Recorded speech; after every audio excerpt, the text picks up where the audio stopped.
And so, Jeffrey, if you want to say a few nice words while we wait for the technical support. Really pleased to be here. Appreciate the sponsors, and glad to be at my first Startup Boston Week. My background is 4 years as a venture capitalist earlier in my career. I spent nearly 20 years off and on as either a CFO, COO, or CEO, both for public and private companies. I am currently the strategic services practice lead at Wolf & Company, and I ran a debt fund for 10 years. Lots more stuff on my LinkedIn. Great.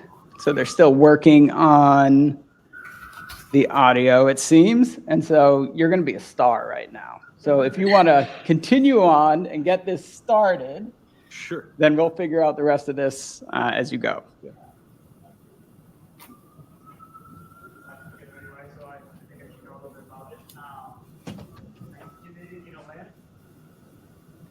Yeah, Alana can hear you. I don't know if we can hear Alana. Testing, testing. Alana, say something. Testing, testing. Nope. 1, 2, 3. No? You're still stuck with me. Okay, that's fine. I know the other panelists were joining on a second. Was intern, the chief revenue officer for a company.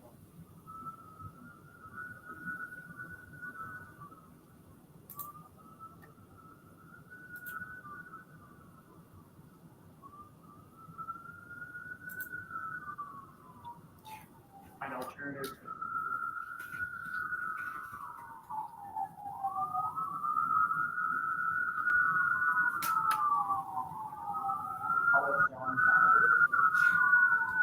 Kelly and Dr. Jones in a nice. Are you guys virtual or are you in person? So is it showing him? Okay, so it is showing him.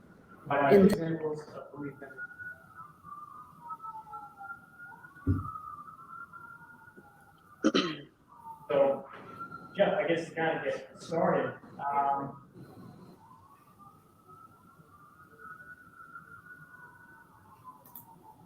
I know.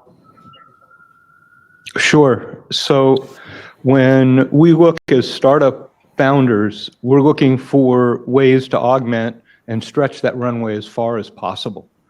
Often there are opportunities, whether it's in accounting or finance, to utilize somebody like Wolf & Company or another outside consulting firm for either VCFO or outsourced accounting services. Marketing teams often are augmented, as Alana would talk to you about, where you don't necessarily need a chief marketing officer, but what you need good mentors in your organization. So you may outsource and spend some of your money on workaday activities to get things done, building out plans, writing documents, things like that, and then work with mentors who are willing to come and support your firm either as a coach or as a direct mentor within each company. So then, based on that kind of breakdown there, are there certain types of vendors that the founders should be reaching out to first, like at the very early stage, bootleg, seed, what have you? Is there a first type of outside provider that you've seen a lot of founders kind of kick off that outsourcing effort in a way? Yeah, I think it comes, first off, what are we trying to bring as our first product to market, or that minimum viable product? And those things are the most important things to bring together, whether we need to hire for that because it's a long-term position or it's a shorter-term position, such as people who are going to do programming or write code for the opportunity, and they're building specific items. Don't necessarily need people to direct that, but you definitely need a CTO in your founder. You need business development people who are going to help you to create partnerships. Those people you want internally, but the support people and people to coach those people or to do specific activities are the people that you want to bring from the outside. So I guess then, and this is something that's kind of tough to make, how are you balancing then a founder, the price point of some of these third parties? Like, especially when you are bootstrapping to a certain point, it's tough to make that financial commitment to that third party vendor and not really knowing what the ROI might be on it. So I guess I'm curious, what are your thoughts about how we're not going? What are your thoughts around getting a founder around that financial dilemma at such an early stage? So that's probably the $64 million question. It's really important that founders understand what each step of their plan is and have thought it through. This is where key investors and key advisors can be very helpful because they have networks, and you can leverage their networks to bring in people who've been there, done that for these people or for other companies that they're familiar with at a price point that makes sense. There are plenty of people who want to show up and help you for a fee and produce very little. Often as founders, and I'll give you a case in point, often as founders, technology founders, what we do is we want to use our stock, the equity in our startup, as a means of bringing in some of these outside people. I was recently involved in a technology startup in California who I am an advisor to, where we had a CFO who was supposed to do the operating plan. The company is busy putting together technology and creating relationships and partnerships, and there's no financial plan to support the CEO.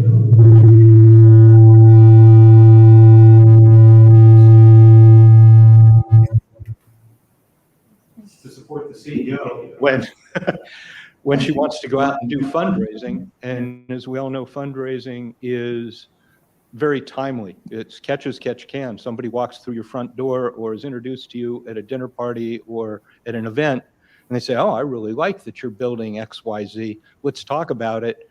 And you can talk to your heart's content, but you can't produce a business plan or a financial strategy or a finished deck without that CFO. This particular CFO did not produce in a timely manner, and we ended up going to an outsourced person with a track record at a reasonable price because it ensured that it would happen in a timely fashion.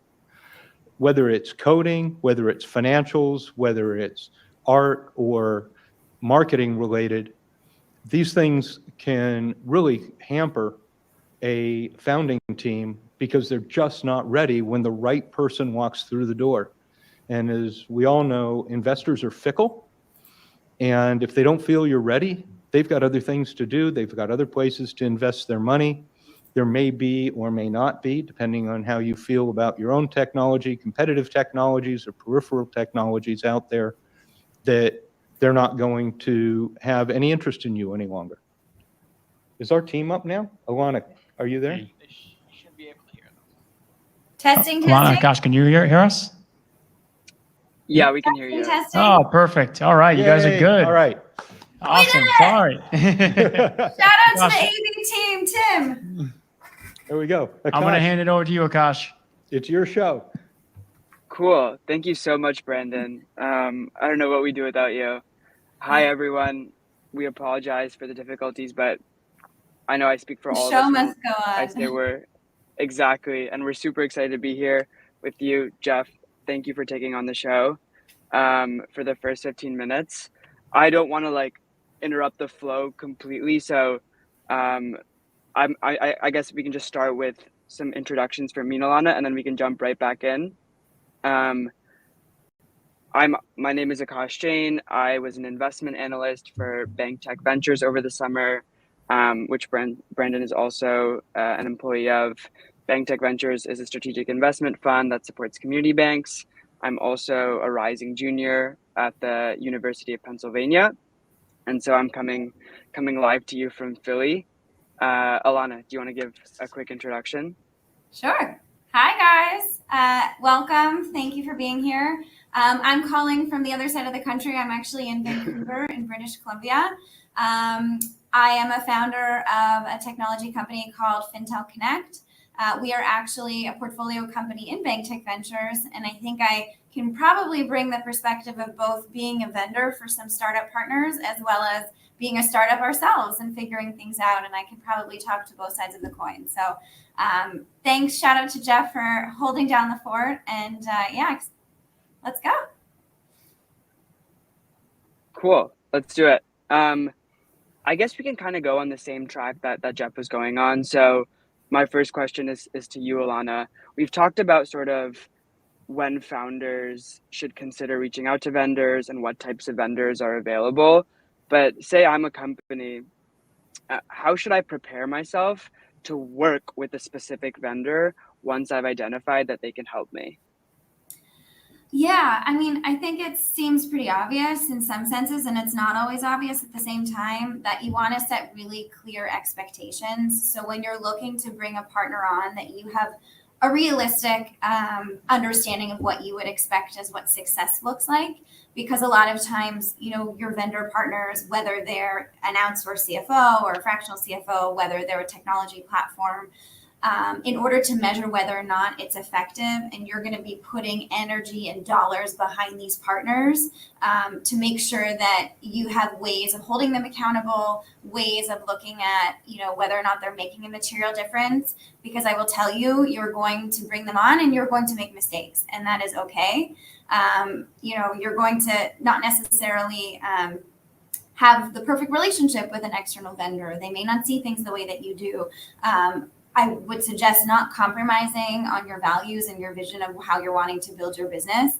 It's great. I think Jeff alluded to the fact that as much as you can, surround yourself with mentors, people who have more experience. I mean, when you're in this community, and hopefully you've all experienced this to some degree already, we're all in it together. We all want to help. We've all skinned our knees. We all know how difficult it is. The sleepless nights, the stress of making payroll, all of these things are very real. So surrounding yourself by people who have that great experience is helpful. But as you start to bring on these external partners, looking at like, what are those metrics of success? And when is it the time where you double down on those areas, or the times where you pull the plug and try something different? Okay, yeah, no, very insightful stuff for sure. I want to touch on something specific that you mentioned, though, Alana, and I'd love to hear your take, Jeff. Alana used the term vendor partner. Should I consider, if I'm a company, should I consider a vendor as my partner? Are those one and the same things? How do I go about structuring my relationship with the vendor? So those are great words, and vendor partner means that we're aligned in what we're trying to do together, but they're the vendor, we're the company. Setting up, Alana spoke to this, KPIs are really important.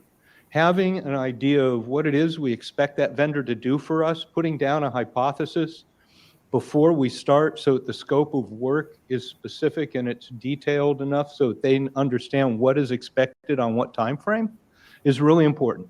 Look, stuff slips. We all know that. But as a vendor, I'm here to help you with a specific task. If I'm a partner, then I'm probably a founder or I'm on the employee track in some way. Vendors are replaceable, as are the rest of us. I mean, I hate to be brutally frank about this as a business. This isn't a commune. We're not trying to build a culture. While that's important, we're trying to build a business. So vendor partner is somebody who sees things the way you see them and is willing to go out of their way to go that extra mile to help you, that it's not all about, one of the things that we talked about last week when we were chatting about this, it's not about having the meter running. I don't want a vendor partner who runs a meter, who every time I talk to them, there goes, you can hear the clicks going by, there goes 10 minutes, there goes 15 minutes, there goes an hour, and their rate keeps going up. Work with people so that they're invested in what you're trying to get done. Yeah, no, I totally agree with that. Alana, from here, obviously with your experience at Fintel in marketing, you've seen like a vast array of companies, you know, maybe some companies that have done really well. And when they come to you, they know exactly what to expect from you. They have their metrics all lined up. And on the other hand, maybe some companies that need more help don't know what their path forward is. Can you talk a little bit about some of the experiences you've had on either side and how you as a vendor approach that? For sure. So, just for context for everyone listening in, we have a technology company that helps drive acquisition for financial institutions, fintechs, and we do work with a number of startups. So, our responsibility is an external partner that's going to help them capitalize on a particular type of marketing that's very powerful in financial services in the fintech space, which is affiliate marketing. And so we are both a technology partner that provides the scale. We are also an external agency. So we do a lot of the hand holding. And a lot of times when we're having conversations with partners, I was saying to these guys last week, sometimes we say no to clients that just aren't ready. And a lot of times it comes down to us just wanting to make sure we set them up for success. So Jeff's right. I mean, you have to look at your vendors as external partners. They are replaceable. But I like to describe ourselves more as a partner because we want to create a relationship that's long-term and value-based. There's no sense trying to make something work that's just not going to work because the business loses out, we lose out, and it's not productive. But in some cases, we talk to businesses where they don't know what their cost of acquisition is. They haven't experimented enough with digital and their messaging. They don't have necessarily the best understanding of their customer persona and who they're going after and where they're seeing the most success and the value of those customers that they're looking to bring on. And also, conversion rates. When you've got an e-commerce product or you've got, a mobile product, whether it's a technology like a fintech or it's, a retail product, you want to understand where the breaking points are before you start spending money and investing in external partners that are going to help you take it to that next level. And that's where maybe you look to other businesses in your sphere, people that you have relationships with to help provide some guidance. We try to provide that guidance because if it's not now, maybe it's later. And once they figure that out, but it's the businesses that have all those things clear for us that we look for and we say, okay, yeah, you really have a strong understanding. You're ready to invest the marketing budget with us, and we think we can make a material difference. Jeff, anything to add? Yeah, I love where you're going with that, Awana, because Awana looks at the world more from the marketing and the partnership standpoint. We tend to look at the world more from the perspective of the venture capitalist or the financier and from the company's need to know what that burn rate is, know what their tools are on a financial basis that they have, and understand where their leverage is. So what I do for a lot of the companies that I work with and my partners at Wolf work with is not just providing audit or tax service, right? Anybody can do that. But what we want to do is we want to help understand your business, help you understand your business, and help translate that into a path and an operating plan that's going to allow you to get from point A to B without overspending on outsourced services and without hiring too fast. You can choke off that runway really quick with both internal hiring and external hiring. Probably the most important thing to do, and I talked to people about this, I was on a phone call just before I came up here with one of my startups where we were talking about, do we want to build technology on top of the underlying platform that we're going to be launching the company on now?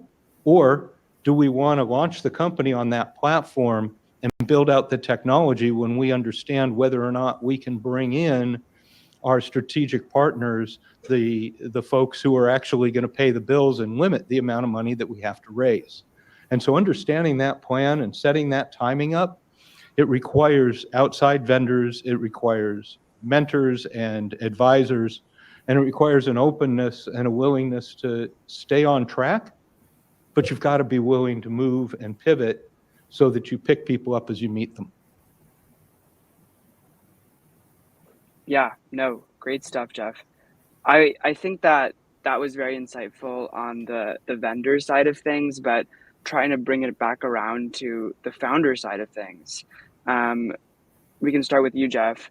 If I'm a founder and say, for example, I know that I have a need, how do I go about weighing the pros and cons of utilizing a vendor like maybe Alana's company, or trying to develop something in-house, either by training existing staff, expanding the team, making external hires? How do you go about making that decision as a company? That's probably one of the most difficult companies one of the most difficult questions in early stage companies is, when do I hire? Because when I hire, that includes not just the employee, but their benefits and the overhead and the other requirements that go with that person, whether there's capital activities or maybe there's space, maybe you're trying to be totally virtual. When you're bringing in vendors, you give up some of that control. You are committing yourself to their understanding of your vision and their willingness to execute to that. So there's some major trade-offs there. I think that often what we see is that there are folks that have a real desire to be helpful, and so they'll show up and they want to volunteer their way into your company. And they'll prove their worth by giving them a small project. You, as the founder, you give them a small project that's going to help advance the ball. And if they do great, then that's a good person to consider bringing onto your team. If you find that you've gone through a number of different resources and you're not getting where you need to go, then that's another reason to go look for a professional to bring in to get you over that hump. And at the same time, bringing in folks onto the team that are augmenting your team in the other areas that you're working on, so that those things continue to grow, because it is a series of parallel processes. Alana, anything to add? Yeah. I agree with Jeff. This is a very difficult thing. I think there's so many variables, and there is definitely no one right or wrong answer, because your business is unique, your founding team is unique, your needs and your skill sets are unique. I think the two things I typically look at are, what are the complementary skill sets that your business is lacking that your founding team don't have? One of the most probably influential books that I've read was Michael Gerber's The E-Myth, The Entrepreneurial Myth. I don't know if anyone else in the audience has read this book, but it really just touches on the fact that just because you're an expert and a master at what you do doesn't mean you necessarily have the skills to run a business. And sometimes the financial is a weak muscle. Sometimes the marketing and the sales piece is a weak muscle. And, typically as a founder, you're looking for, co-founders that complement those skill sets. But I think when you're looking at backfilling some things that you're lacking and where you need help with, it typically comes down to timing. For us, we had a very hard time actually finding somebody that could play that CFO role. We asked around in our network. We were really looking at, okay, how do we find a cultural fit, someone who understands our business and can bring some leadership to us? And we ended up finding someone that was a backfill. It didn't end up working out. It was a great backstop, but urgency, the time and urgency sometimes helps nudge you in a direction of where you need to go. And now I think we've really started to build a solid team internally. But we wouldn't have been able to do that if we kept waiting around to find that perfect fit. So I think, sometimes it's timing that creates that urgency, and you have to just jump and take a leap of faith. And in other cases, just recognizing where your gaps are as a team and looking for skill sets and areas and people that can actually help add to that. So that's probably what I would say is, it's not going to be perfect. You're going to, as I said, you're going to make, I hope the theme of this is you're going to make mistakes, and it's okay. And you're going to learn a lot from it. And don't, again, compromise in your values as a business. I think we also compared ourselves to other companies and thought, okay, we need to be doing this. We should be doing this. And in the end, we hired, for example, a sales consultant, and we spent a lot of money on the sales consultant for a short window. Again, we had our KPIs in order. We knew what we were holding him accountable to. Wonderful person, just actually what he was bringing to the table isn't what our business needed, and we had to pull the plug on it. Great learning for us. It actually became the foundation of how we built the rest of our sales function. But sometimes you have to kiss some frogs and figure things out the hard way, but it makes you stronger in the end, I think. Yeah. Answers. We have a question in the audience. If you guys can take a question from the audience now. Of course. Thanks. This is a little self-serving and self-disclosure. I'm a people and culture fractional head of HR advisor. We haven't brought that into the mix yet. I've joined companies at 30, 10, even 2 employees. So I'm just curious, how do you guys think about how and when to bring in the people and culture to help build leadership teams? I'm working with a CEO to help them figure out what kind of CFO they do or don't need. And so We haven't really hit that note yet. We've talked a lot about the marketing and sales and finance side. So just I'd love your perspective on that. Thanks. Alana, you want to start? Sure. So my co-founder is actually a second-time entrepreneur. And I think our learnings, it's easy when you've done it once before to apply some of those same learnings.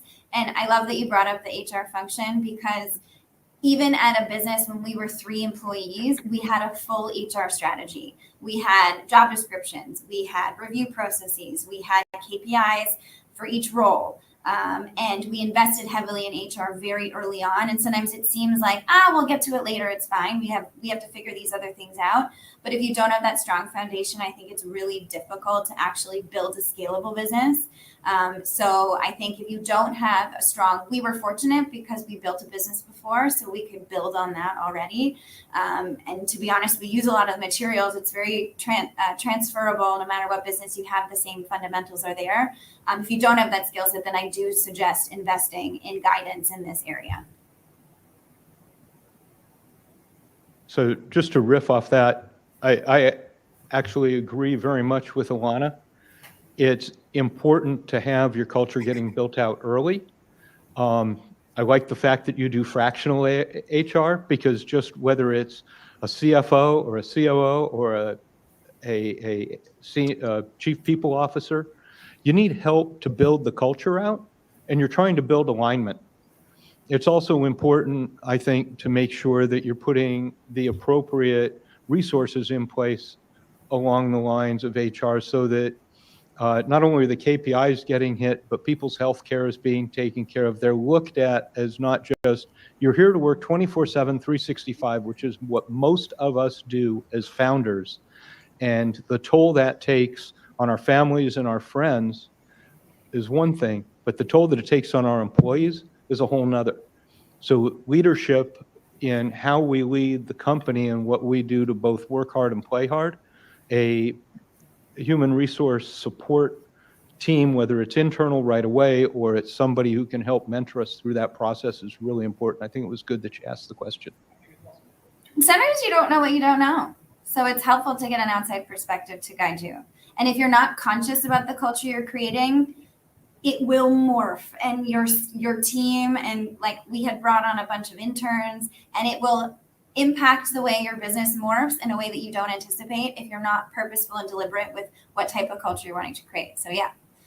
Yeah, thanks. You kind of talked about just knowing what your business is and what you're going after. I've run into companies where they kind of just like shotgun hire a lot of different people, and I've worked with CEOs to pare down and shrink and really understand, like, who do you really need to hire that are the competitive advantage versus what are those commodity things that you can rent and borrow and outsource and keep the burn down and really be focused early on. I think it's another thing that HR can really help with.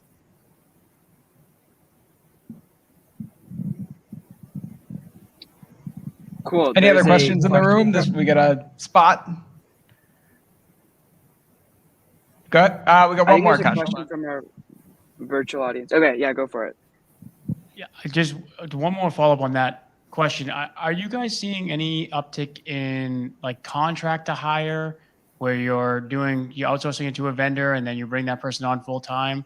I don't know, as you guys are scaling with Fintel, or Jeff in your previous iterations, is that something that you guys would recommend a founder lean on more as like a way for them to dip their toe in the water? I think it's something you want to lean on, right?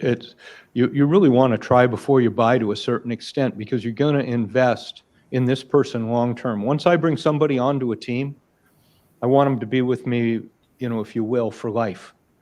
And so there's a two-way street there, and there's a lot of responsibility in not only wanting to make sure culturally that there's a fit, that personality is a good fit, that the work ethic of that person is a good fit, but it's also important to make sure that this is somebody that you're going to be prepared to support in time, because their personality, their fit in the organization, their piece of the culture is going to be the next leader in that piece of the organization. Early on, it's a reverse pyramid. And as we get more and more people in, it's the leaders within our organization, it's our ability to delegate to those folks and trust, and I'll use that word again, to trust that people are professional, that they know what they're doing because we hired them because they have skills that may be either complementary or skills we don't even have. And once we've brought somebody into the organization that we think we trust, that we believe we trust, undoing that is really hard on the culture down the road. Yeah, I'd agree with that. I think it's a great, Jeff touched on this earlier about doing these distinct projects sometimes with external partners, especially if they're independents and they come, well referred from a friendly in the industry. If you can have exposure to what they're able to deliver and build that emotional buy-in and for them to really immerse themselves. And if they are a great fit, I mean, the amount of energy you would have had to invest to get them up to speed and to get them to have that level of depth of understanding of your business is significant. So that investment, I think if you can translate it to bringing somebody on full time, I think it's a great way to go. We work with a lot of external parties that we wouldn't necessarily be able to bring them on. I mean, we had an outsourced development team that we worked with, and obviously they're very protective of their staff. It's not something where we could actually then hire someone internally. We work with a number of external accounting firms, but we have asked them, hey, you have a really good understanding of our business now. We're actually looking to hire for a new controller. Do you have any relationships? Do you know anyone that can do this function? And we actually ended up getting a connection from our fractional CFO advisor of the person who came in that had become our controller at the time. So don't be shy to ask, even if they may not be the group that you're going to bring on to do the function internally, because they now understand your business so intimately. They're probably the best people to recommend others in their network that may be a great fit to add to the mix. Great answers. And Akash, do you want to take that virtual one? Yeah, we have two virtual questions, Puck, so I'll just go one by one. The first is from Christopher Lane in the virtual chat. This was something that I think you had talked about before, Jeff, but his question is regarding not running the meter for every chat. He's curious about engagement structure when operating like this and to hear more about the day-to-day realities. His startup values this highly, and he's interested in how to communicate and structure his relationships with his clients. So it's case by case. That's hard. I think it's really important for there to be open lines of communication beforehand. Again, while I'm talking about, I keep saying, try before you buy. When you're bringing somebody in from the outside and you want to talk to them about whatever it may be, HR, legal, finance, accounting, marketing, or technology, have a conversation, maybe even have two. If somebody's starting to say to you after the first conversation or even before the first conversation, look, I need to get a statement of work, an SOW in place and be engaged, that's somebody you want to run, not walk, run away from. Because they're just looking to make a living, and that's nice. We all make a living and it's important. But we're trusted advisors when somebody brings us in as a third party to do specific work. And it's real important that, this is where that vendor partner language does make a difference, because you want to make sure that the person who's coming to help you is coming to help you because they're invested in what you're trying to do. They're not interested in just being able to put another notch on their gun, if you will, and be able to say, I worked for X number of startups in a specific area. I can maybe add to that. Yeah, I was going to say from our perspective, I'm taking it from the vendor perspective here. When we have the clients that we're working with, we set expectations really clearly up front, and we take a lot of a leadership position in helping them sometimes understand what a healthy relationship looks like between our two organizations. We live and breathe this every day. A lot of businesses working with us, they're very new to this. They don't know what they can ask or what they should expect. So we have a full, for example, onboarding plan where they know how often they're going to have touch points with our team, how our communication structure is. So if they're going to email us, our goal is to get back to them within 24 hours. They have a dedicated point of contact. How do we handle emergency situations? All of that's really clearly laid out up front. And we try and, again, act as partners for our clients. But I think setting those expectations up front is really important. And and then creating that fluidity, because things are going to change, and it's about adapting and helping them understand. We have some clients where they use up a lot of our team's time, and sometimes we're very accommodating, but then other times we'll get in contact with them and say, hey, it seems like you need a lot more help than what we're delivering at the moment or what our current structure looks like. What can we do to make sure that we can pare this back a little bit, and how do we, bridge that? Or maybe you need a different package of support or service, and then let's create something that actually makes sense for you. A lot of times that happens when a staff member leaves, there's transition within an organization, and there's a change of command with point of contact. So all of those things are very normal, and it's just about, again, being overly, as Jeff said, communicative with it. We're all human at the end of the day, and we're all wanting to work together and create value. But I think those expectations are important. So just one other word of caution on kind of the vendor scope creep. Years ago, I got stuck in a situation where, started out as a fractional part-time role, and you're going to pay a premium for that. Person worked themselves through an organization into a greater and greater role, ended up paying $450,000 a year for $180,000 a year job, and the person was like so wormed in, it was hard to extract. So I just think being aware of scope creep and clear about what the real goals are, I think, is something to be aware of when you're bringing in outside vendors as well. Yeah. And if it sounds too good to be true, I can promise you it is. Yeah, I think really the rule of thumb, and Alana alluded to this rather, it's really having the vendor help you define the scope of work and knowing when you're getting to the end of that or when you've got scope creep. So communication, as Alana said, communication is really, really key. When I work with folks, and I work with a lot of early stage companies, we try to give them a fixed fee for the work that's going to be done, but we tell them that there's a understood general number of hours involved. So if it's an hour a week, so that's 4 hours a month, give or take, we plan for 6 to 10 hours a month when we're talking about what it's going to run, because some months it's 3 hours and some months it's 30. And it's all about being there. That's that vendor partner. It's about being there. You can't say to somebody as they're walking out on the plank, oh, I'm sorry, I can't help you anymore. We've reached the end of that scope. You decide whether you want to jump in the pool. That's just not fair. That's not what we're here to do.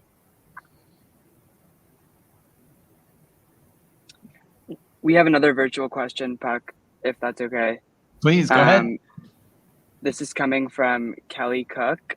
It's to you, Alana. She says she's recently pivoted her startup consulting with publicly traded organizations to creating a new startup where she is, a vendor partner, the same language we've been using, to female startup founders in those early stages that you talked about, Alana.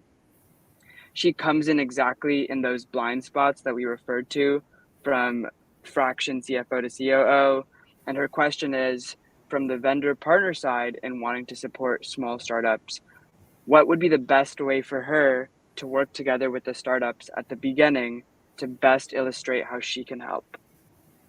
What a question. I think, and what we try and do as well is, when you're having an initial conversation and you're trying to tease out what specifically their pain points are, I think having really strong strategy for how you ask questions, and before you ever engage with them, really be able to define what value you will be able to create for them and in what area. And when you're looking at all of these pain points that they potentially have, what are the biggest ones, the most fundamental barriers to them being able to continue to grow their business, and then start small with that piece or that scope, and then you can always continue to build on from there. But I think the seeking to understand and creating that bridge, so you fully intimately aware their context of their business and the struggles that they're going through, and then helping them to define where you're able to best help them, I think is the best thing, because there's no sense engaging in a business. And I know people who have sometimes a package that they offer is that scoping exercise where you are building out their strategy. And maybe you're not the right fit, but the strategy piece was value enough that you could create for them. Or if they're too early and they can't afford you, or it's not the right time, maybe you have resources or printed out materials, brochures, checklists, value add content that you can give them to say, hey, here's the things, go take this homework away, fill these things out, and then come back to me. I think that's another really good way. At least you're getting their gears moving and helping them think about things in a particular way. Jeffrey, anything to add?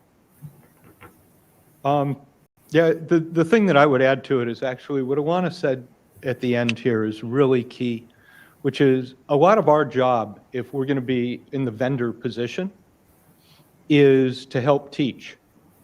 Our goal is to, there's this old saying, right? Give a man a fish, he eats for a day. Give a man a fishing pole, and he eats for life. If we can bring people tools that they can use and develop their own skill sets around to be able to understand what and how to scope their question and how to identify their answers, and we can help guide them there, that's got a lot more value over time for the early stage company. And it ensures actually that as the vendor, you're probably going to be involved for a lot longer. You're just not going to be involved right up front for a ton of money. And that's not important anyway. Yeah. To add to the analogies, because I do love a good analogy, we have a theory, measure twice, cut once. So from both sides, I think, really understanding the value that you can create and if it is a good fit or not, doing that heavy lifting of the discovery up front will set you up for success later.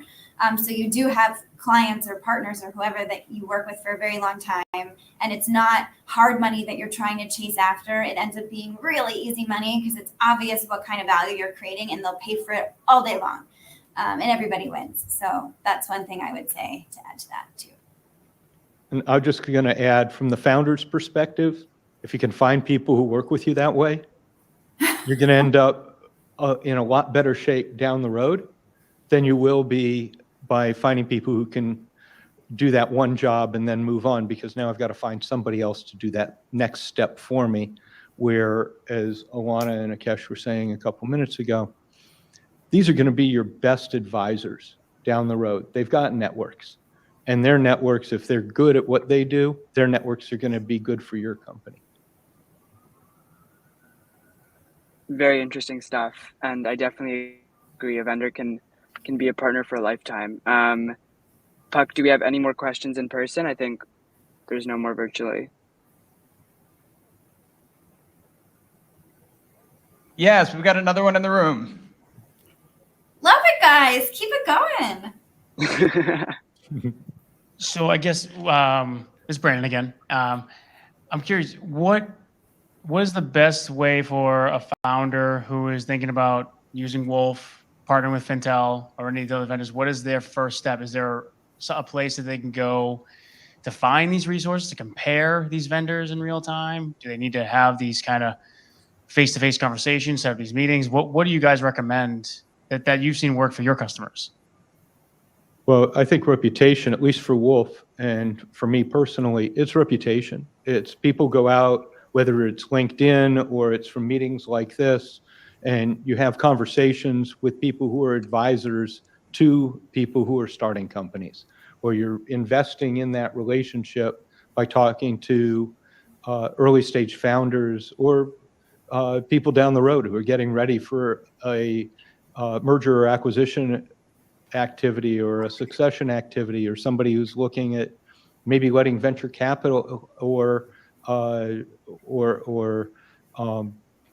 private equity type capital coming into their business, and just being willing to have conversations and not immediately going from, God, this was really nice. I'm glad to meet you, Brandon. It's been fun, but you've got 5 portfolio companies I think could use my services. When can we sit down and talk about how to do that? I would say looking at I was going to do another analogy. I'm sorry, guys. I love analogies. But we believe in the pebble in the pond theory, where you drop a pebble in the pond and it has the biggest point of impact as you go out. It's that inner circle and network of people that you have to lean on and ask for help and introductions. Our best clients come from referrals, hands down. because you have someone that's bought in, believes in us, loves working with us, and has heard someone else say, hey, I have this need. Do you know anyone? And they're like, of course, go talk to our friends at wherever. So I think if you can leverage that to the best of your ability, ask around. Sometimes it takes 2 or 3 degrees out where you ask a friend who's like, oh, I know another person who may have done it. Let me ask them. And then they connect you, and then they connect you to someone else. It's not always so linear. If you don't have that, there are many, I think, probably databases or resources that you can go to search for these things. What I will say is if you don't have a point of reference of where they've come from, before you ever bring them on, ask to talk to one of their clients. Find out, and maybe 2 or 3 of their clients. Sometimes startups will go, even before they take on an investor, they'll want to talk to the other portfolio companies to say, how have they been as an investor? How active are they? Do they align with what you're looking for? Because if they don't, you're going to shortcut a lot of pain if you hear from someone else that says, okay, they really shine in this area, not so good in this area, and maybe this is the area you really care about, so great, it works. Or if the area they don't really shine in is a big pain point for you, it at least saves you that trouble. So if you don't have direct relationships, you can't ask for recommendations. I mean, being in this room, in the space where you guys are, you've got a huge network now. So you should be able to find good relationships. But if you don't, ask for references. Perfect. Thank you.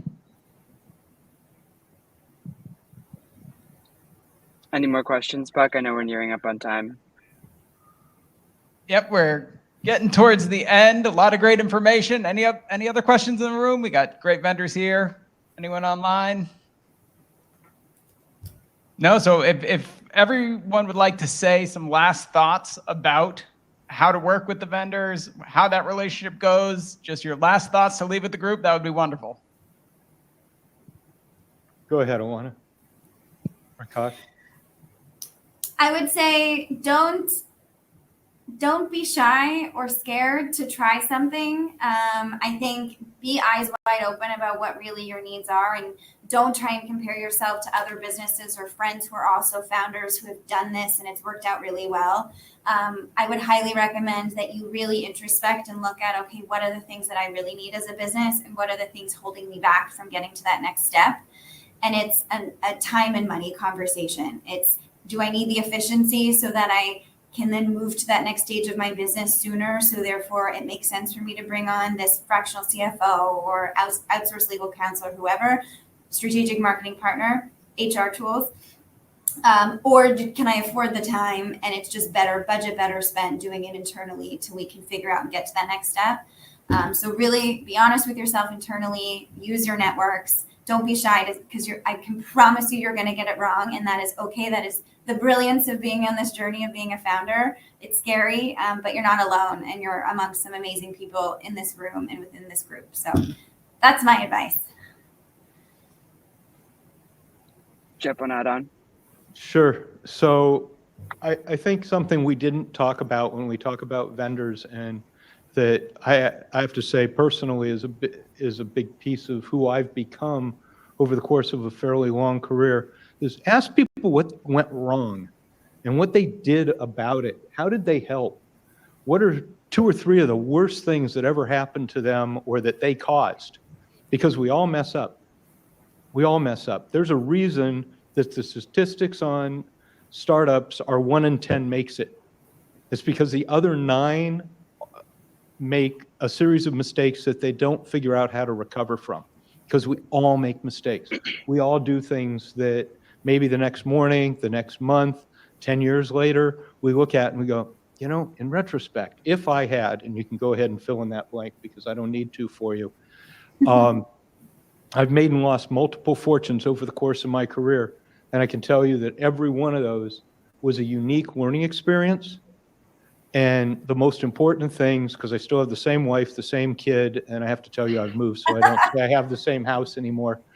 But after nearly a 40-year career, sticking to your values, making sure that you're true to your ethics and your morals, allows you to wake up the next morning and say, even if it didn't go the way I meant it to, my heart was in it and it was done for the right reasons. Words, wise words. Thank you, Jeff. Just to wrap it up, I think as a moderator, the big picture lesson that I took away from this is that if I'm ever part of a company in the future and I need something, I think I'm going to definitely reach out to Alana and Jeff because they seem like such great vendors. I don't know about the rest of the vendors out there, but it's been wonderful being on a panel with all of you and so wonderful getting the opportunity to speak at this Startup Boston Week. I think I speak for all of us when I say it's been a wonderful experience front to back. So thank you for having us. Yes, All right. Yeah, thank thank you, all. everybody. Really great session. Really.